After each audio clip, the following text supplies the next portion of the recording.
Halo, selamat malam. Perkenalkan saya tukang catering. Gue kayak tukang catering begini. Jatuhnya sih pengen jadi orang klasik ya, tapi begini Pak. Malah gue tadi kencing susah banget lagi nih. Gue baru banget maki-maki beginian bang, sumpah dah. Tuh ya Allah. Sakit banget kayak bas betot gue lihat tuh. Beli mahal-mahal, orang kencing susah banget ya. Terima kasih yang sudah hadir. Boleh minta tepuk tangan untuk kalian semua, mantap sekali. Dan juga saya terima kasih untuk biskuit Kongguan yang sudah memberikan saya rezeki, keren banget. Tidak percuma setiap Natal dan Lebaran saya selalu makan biskuit Kongguan. Lihat sekarang, jadi tukang catering. Ya, perkenalkan nama saya Marcel Widianto dan saya adalah seorang stand up comedian. Dan 2 bulan lalu saya baru mengalami perubahan bentuk. Ya, saya baru aja disunat. Terima kasih yang udah tepuk tangan, terima kasih loh. Ih, ya ampun. Saya sunat di umur 23 tahun, teman-teman. Itu umur yang sangat-sangat alot. Iya. Dan kenapa saya milih sunat sekarang? Karena baru ada uang. Karena dulu sebelum stand up ya kita nggak boro-boro mikirin sunat. Yang penting makan tiap hari aja udah bersyukur banget gitu. Sekarang gue lebih mikirin kesehatan gue dengan sunat. Tapi ada hal yang membuat gue yakin banget bahwa gue harus sunat gitu. Jadi waktu itu ada kejadian ketika gue lagi pipis di urinoir. Jadi pas waktu gue pipis di sebuah mall, terus ada di sebelah gue tuh ada orang yang lebih tinggi dari gue. Terus dia entah kenapa dia tuh pipis, matanya tuh kemana-mana gitu.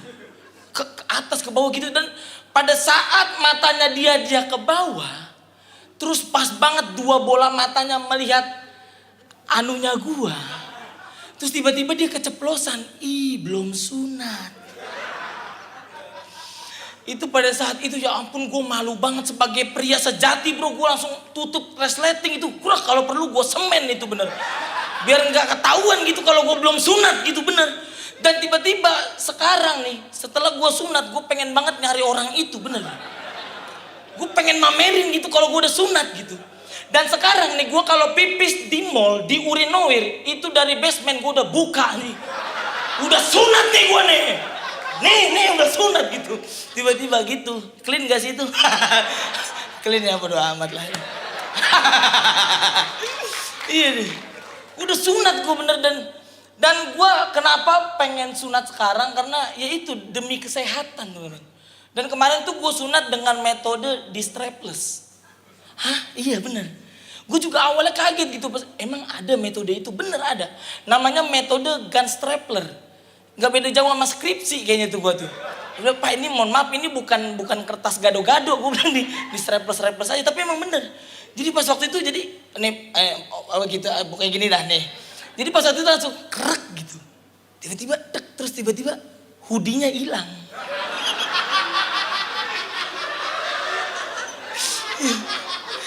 Ya ampun. Bagus banget tuh gue. Materi baru nih, mantep banget. Iya. Terima kasih loh tepuk tangannya. Gokil. Terima kasih banyak. Dan ya kalau misalkan sunat gitu dan gue kemarin tuh sunat dibiayain full sama Pak Denny Cagur. Makasih banyak Pak Denny Cagur. Semoga amal ibadahmu makin banyak lah, amin. Oke kita ngobrol lagi. Ya. Jadi pas waktu itu gue emang bener-bener dibiayain full kayak di endorse gitu. Di endorse sunat. Gue adalah satu-satunya stand up comedian yang di endorse sunat. Kalau stand up comedian lain itu ada yang di endorse dengan shampoo. Terus ada juga yang di endorse dengan alat kecantikan gitu. Itu kalau misalkan kita pakai sampo gitu kan enak gitu untuk bilang kalau sampo ini bagus gitu enak. Kayak rambutnya udah kelihatan bahwa rambutnya tuh hitam, tebel, terus panjang banget kayak tol Cipali gitu-gitu lah. Kalau misalkan disunat, itu kayak gimana gitu. Kita kalau di endorse itu pasti ada kewajiban untuk testimoni. Testimoninya seperti apa? Jadi kalau misalkan kita di endorse gitu, pasti ada juga ada iklan-iklannya juga gitu. Kalau misalkan nih alat kecantikan, terus iklannya kayak gimana? Ada adegannya enak. Misalkan nih dia di endorse sama alat kecantikan kan gitu. Hey guys, wih tinggal instastory nih. Lihat nih guys, mukaku glowing. Terus tiba-tiba lampunya dimatiin kan. Tuh guys, lampunya udah mati, mukaku tetap nyala loh nih. Ini namanya glow in the dark gitu. Tuh. Kalau misalkan disunat, adegannya seperti apa ya kan? Masa ya tiba-tiba gue masuk ke toilet, aktivitasku membuat diriku lelah. Tapi dengan sunat, dulu seperti biasa aku pipis selalu beleberan dan selalu gitu-gitu. Tapi setelah aku sunat, aku tidak pernah lagi pipis yang beleberan. Tidak ada lagi yang seperti itu. Karena aku kena kencing batu gitu. Gitu deh. Dan karena stand up juga kehidupan gue berubah banget teman-teman. Gue sekarang lebih concern banget ke hal-hal politik. Gue sekarang udah deket banget gitu-gitu. Bahkan kemarin gue sempat ketemu sama Ibu Puan Maharani yang menjadi ketua DPR di tahun sekarang sampai 2024. Terus gue juga sempat ngerosting Bapak Nadiem Makarim. Bahkan pada waktu ada demo mahasiswa di tanggal 24 September tentang RUU KPK, gue ikut ke sana. Meskipun gue gak kuliah. Jadi buat yang belum tahu, gue kasih tahu detailnya kejadian langsung di sana. Ini gak ada di TV-TV. Oke? Tapi ada di YouTube Kongguan. Jadi gini. Jadi ceritanya gini. Jadi tuh pas waktu di sana tuh gue mikir gitu, gue pengen ikut demo tapi gak punya alma mater. Ya udah akhirnya gue paksain diri buat turun ke jalan dengan alma mater ojek online. Jadi gue pakai alma mater ojol tuh. Yang lain UI, UIN, gue gitu. Terus di sana tuh kejadiannya emang bener-bener kacau, bener-bener parah gitu. Semuanya tuh pada bakar-bakaran, emang lagi pada barbekyuan kayaknya waktu itu. Dan polisi sama mahasiswa itu semuanya tuh pada jual beli serangan gitu. Jadi pas waktu mahasiswa lempar batu, polisi balas lempar pantun gitu. Batu bukan sembarang batu gitu. Gitu. Dan emang situasinya tuh emang benar-benar semuanya tuh udah dibakar teman-teman. Bahkan ada pos polisi yang kebakar, ban juga kebakar dan rusuh. Benar-benar rusuh, nggak ada tuh cheat polisi damai itu nggak ada di sana. Semuanya pada rusuh. Tapi ada satu hal yang membuat gua janggal gitu. Jadi pas waktu mahasiswa nyerang polisi, polisi nggak ada yang mundur satupun. Tapi ketika polisi nyerang mahasiswa, semua mundur. Tapi ada satu orang yang nggak mundur. Dia adalah tukang gorengan.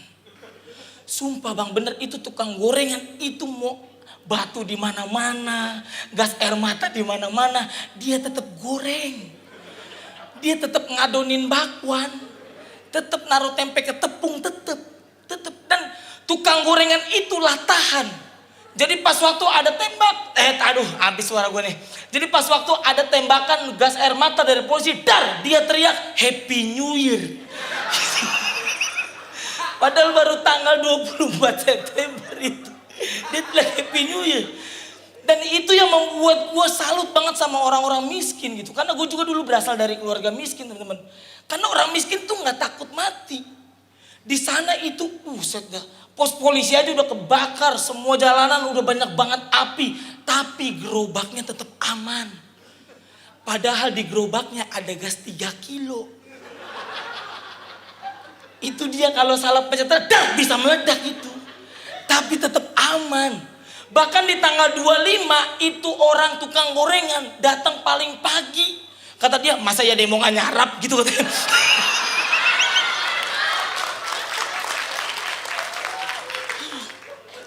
Gitu dan kenapa gue sangat sebel banget sama RUU KPK yang melemahkan hal-hal seperti itu. Karena gue nih berasal dari keluarga yang benar-benar miskin dulu teman-teman. Tapi sekarang ya karena stand up comedy kehidupan gue udah OTW kaya lah. Sekarang udah enak banget lah gue. Iya, dulu gue kalau dulu tuh kalau misalkan ke warung gitu disuruh mama gue, itu disuruh bawa jerigen tuh buat beli minyak gitu. Itu gue kalau sepanjang perjalanan gue selalu main-mainin tuh dang gitu. Orang-orang miskin rata-rata begitu. Di warung, depan warung, udah nyampe warung kita teriak beli, beli. Ibu-ibunya belum keluar kita main-mainin beras. Ya kan? Ya kan? Ternyata di sini miskin juga ya. Saya kira kaya loh semuanya. Oke, nggak apa-apa, kita satukan hati kita agar kita nanti kaya di 2020 nanti. Amin. Ih, banyak aminnya. Banyak miskin juga ya. Terus iya. Jadi pas waktu itu kita main-mainin beras, terus tiba-tiba beras itu dimasukin ke literan. Iya gak sih? Habis dimasukin diratain. Iya. Itu waktu itu gue selalu itu kalau ke warung tuh selalu pengen beli biskuit kongguan aja gitu gue. Kalau nggak kongguan nggak mau gue. Nggak bisa makan, gue nggak bisa dicerna gitu. Kalau nggak kongguan tuh gue, ih kongguan banget lah pokoknya gue. Parah. Dan emang seperti itu teman-teman. Dan gue nih adalah orang yang bener-bener sampai riset loh gue loh. Kalian pernah tahu gak sih ada anggaran DPR itu senilai 12 miliar hanya untuk makan dan jajan. Tahu gak sih? Berarti kan satu bulannya itu 1 miliar untuk makan dan jajan. Pertanyaan gue cuma satu. Jajan apaan 1 miliar? Telur gulung. Itu kalau kita pakai 1 miliar buat beli telur gulung, ya ampun ayamnya ngeluh. Aduh, sumpah ngeluh banget itu. Udah bang, sumpah udah ini, udah jebol banget gua. Tiap hari gua betelor mulu ini buat jajan lu gitu. Ketahuan beli biskuit kongguan. Ya kan? Ya kan gitu. Sampai seperti itu gitu. Dan di sana tuh kayak menurut gue nggak habis pikir aja gitu. Dan karena gue nih emang berasal dari keluarga yang miskin teman-teman, yang bahkan teman-teman gue juga miskin. Kita nih kalau nikahan, ini nikahan khusus untuk orang-orang miskin kayak kita, itu ya ampun kita nggak perlu namanya gedung-gedung mewah, enggak. Kita cuman butuh sepetak jalan, terus abis itu ditiriin tenda tuh, yang kalau kena hujan atapnya lonjong, tau gak lu? Ya kan? Paling yang keganggu adalah orang yang makan. Nanti sebentar-bentar ada tuh orang-orang bawa bambu kan, isi bang, ya gitu.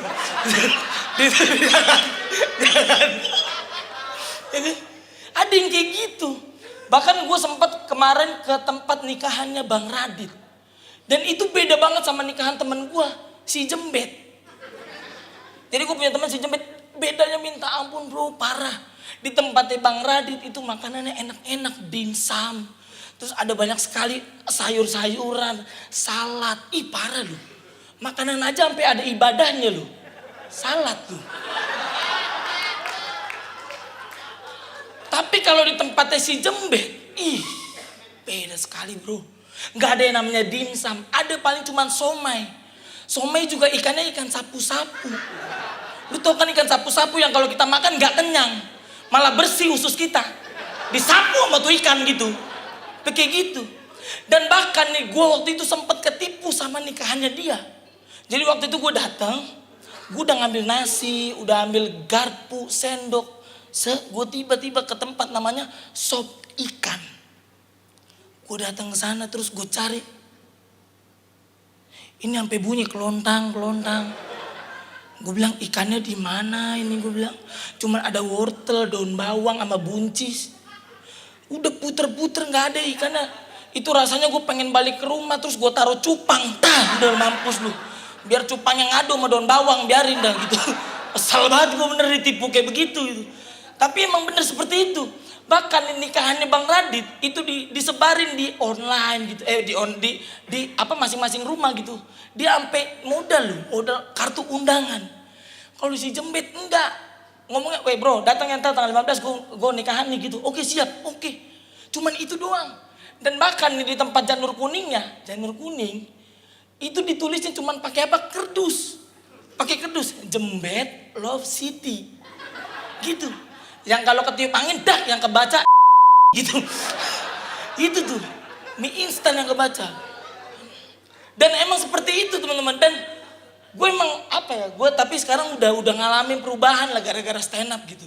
Sekarang gue udah bisa ngelakuin hal-hal yang menurut gue tuh gak pernah gue lakuin dulu.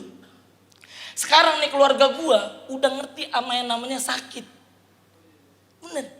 Kalau dulu sebelum gue ikut stand up, sebelum gue ada penghasilan seperti sekarang, keluarga gue sehat-sehat bro. Bener. Mama bapak gue kuat-kuat. Bahkan sempat mama gue tuh sempat ngalamin naiknya asam lambung. Asam lambungnya naik. Diturunin sama dia bener. Kuat banget ya. Sumpah kuat banget. Dan bahkan dulu bapak gue tuh sekarang apa ya? Nggak pernah sakit dulu tuh. Tapi sekarang 3 bulan lalu bapak gue ngalamin penyakit teman-teman. Dia ngalamin yang namanya serangan jantung. Dan kita sebagai keluarga nggak tinggal diem. Kita lagi nyari momen buat serang balik nanti. Iya. Jadi akhirnya kita serang balik sama BPJS gratis. Kalau dulu sebelum gue ikut stand up nggak pernah sakit bapak gue. Yang paling parah sakitnya dia paling apa? Migrain. Udah. Diobatin pakai obat warung yang kadaluarsa sembuh. Sekarang gaya-gayaan pakai infus. Pakai hal-hal yang ke dokter-dokteran gitu. Tapi gara-gara BPJS gratis akhirnya gue ya senang banget lah gitu. Gue dibiayain full sama BPJS. Dan bener gitu. Itu sangat membantu gue karena pas waktu bapak gue sakit yang gue pikirin adalah biayanya. Yang bikin gue nangis itu. Bukan keadaan dia sakit, enggak. Tapi biayanya. Tapi karena BPJS gratis akhirnya dibiayain full. Jadi nih untuk yang belum pernah pakai BPJS gratis, jadi kalau kita bayar, itu satu ruangan isinya cuma 1 orang sampai maksimal 3 orang. Satu ruangan untuk penyakit jantung. Tapi kalau kita pakai BPJS gratis, itu satu ruangan isinya 40 orang jantung semua. Bener. Jadi nggak bisa kita tiba-tiba masuk tuh, gitu nggak bisa. Nggak bisa kita tiba-tiba masuk, halo gitu nggak bisa. Nggak bisa bro, nggak bisa. Nggak bisa. Karena jantung penyakitnya. Orang bapak-bapak yang pengen bersin aja ditahan. Bapak-bapak, ditahan, sampai ditahan. Udah narik napas 3 kali, diomelin. Bro, 39 orang bro, hati-hati bro, ini jantung semua bro. Akhirnya dia keluar, haci, dia yang mati gitu. Kaget sama bersinnya sendiri. Begitu. Dan emang begitu, tempat itu emang 40 orang jantung semua. Itu kalau kita paksain buat teriak di ruangan itu, ya ampun, 39 mati. Yang satu selamat pakai headset soalnya gitu.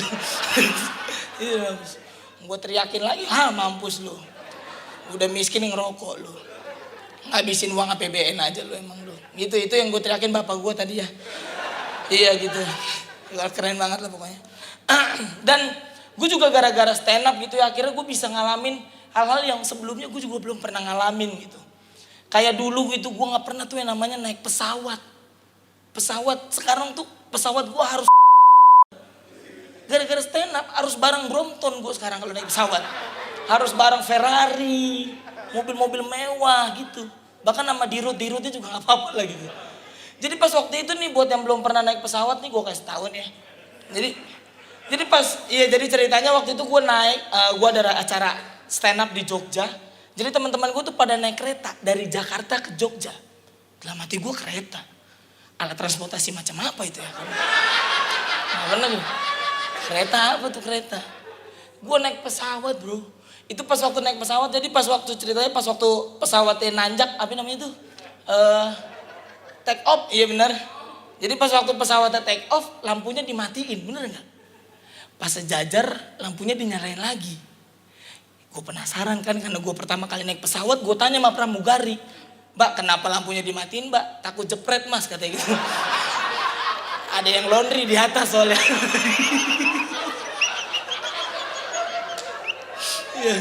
Tokennya gak kuat soalnya.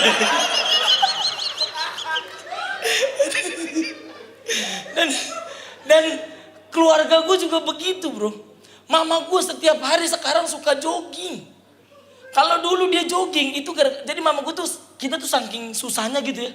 Mama gue dia tuh mulung. Sempet mulung loh. Sama gue juga dan bapak gue gitu. Tapi beda gang kita. Iya bagi-bagi job desk gitu. Tapi mama gue adalah orang yang mulung tapi tetap mempertahankan gengsinya. Jadi pernah suatu pagi gue ngeliatin dia lagi ngambil gelas. Terus tiba-tiba ada temennya. Jadi pas ngambil ada temennya, wih pura-pura zumba nih. Oh iya ngapain ini biasa zumba nih begini gitu. Tapi sekarang gua sama mama gua nggak pernah lagi seperti itu. Bahkan dulu kita Kita nih kalau beli ke warung, beli makanan gitu ke warung, itu kita teriak beli, nggak ada yang keluar. Ditaruh di situ sedang sholat Jumat, padahal hari Kamis. Sampai kayak begitu loh. Tapi sekarang gara-gara stand up, gue udah nggak pernah lagi ke warung-warung dia tuh. Malah dia yang ke rumah gue, sambil teriak jual gitu. Selamat malam, nama gue Marcel, terima kasih. Terima kasih sudah tertawa. Dan